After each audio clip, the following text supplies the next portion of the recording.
guest worker program where people who want to come and work.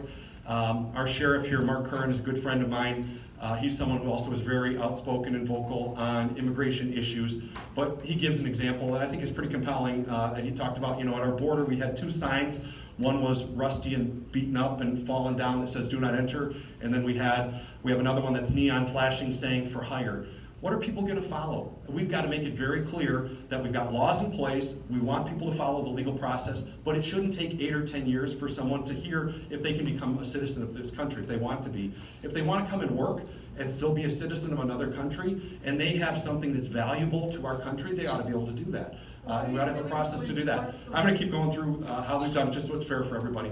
So that would be another one. So I would say DACA, I would say some sort of guest worker program. We've got to make sure that our borders are working.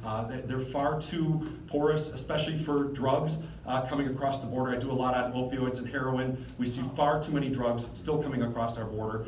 And we've got to make sure that we're using technology that works to protect our borders. And where a wall makes sense, let's do a wall. I don't support a wall across all of all of America. We couldn't afford it. It doesn't make sense. There's no reason to do it. So, but we can strengthen it, and I think again it can be beneficial. I think so. I think that's 3 different things. I think a 4th one would be cleaning up our visa system so that we really are allowing people who, again, don't want to become citizens but are coming for seasonal work, for them to be able to do that and then go back home, that we're tracking that, or that we're keeping good track of that. I think also for people who have special expertise, I have the privilege of representing Fermilab, which is one of our national laboratories, and amazing place, and it is literally a magnet of the smartest people from around the world in physics to be able to come. Many, again, don't want to become citizens of America, but want to come and be a part of this place. And to be a part of the research that's going on, and yet oftentimes they spend a big chunk of their time dealing with immigration rather than doing real research. I think we could streamline that process, make it work better, and have it flow more efficiently for them, where they know the time that they've got, they know when they have to reapply, and when that time comes up, if they haven't been given an extension, they need to go back. And then those who have been here for many years, I talked to some great families who came on visas, had children who were born here, and yet have kind of fallen through the cracks. They're not DACA recipients because their parents came legally. They came under a visa. But there's a real question there that needs to be solved. I meet with many wonderful, brilliant young people who, again, this is the only country they've ever known. We ought to have a process for them to be able to stay as well. So those would be the 5 things that I would say is my priorities. How about refugees? You haven't included that. How about To me, that's, I've already talked about refugee program. I want the program to work. I want to increase the numbers. I think they're too small. We're at 55,000.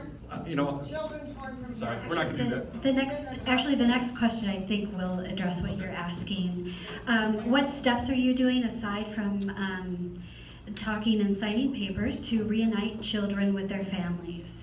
This procedure that was used was so harsh and so cruel to any human being. There was no reason at all to handle these people in the manner they were.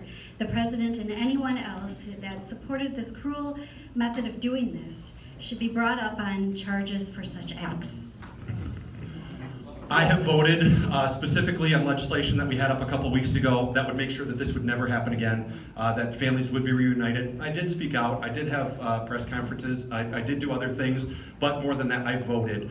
You can look at the record. You can look at the legislation that addresses this issue and make sure it never happens again. This has been something that has been going on for quite a few years, more than 18 months. It has. Look at the history. It has been going on more than 18 months. I just think it's worse than ever. It's got to stop. It's unacceptable whether it's happening now or whether it happened 3 years ago, 6 years ago, 12 years ago. It's wrong. It should stop.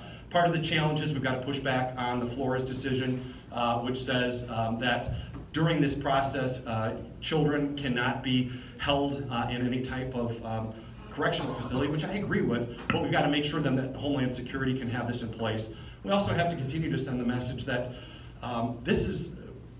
parents shouldn't bring their little kids to the border. Let's go through the process. Let's refugee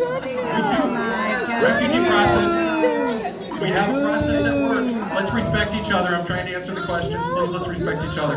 I am. Well, we got one more for the babysitter. Yeah, we'll leave him at home with the babysitter.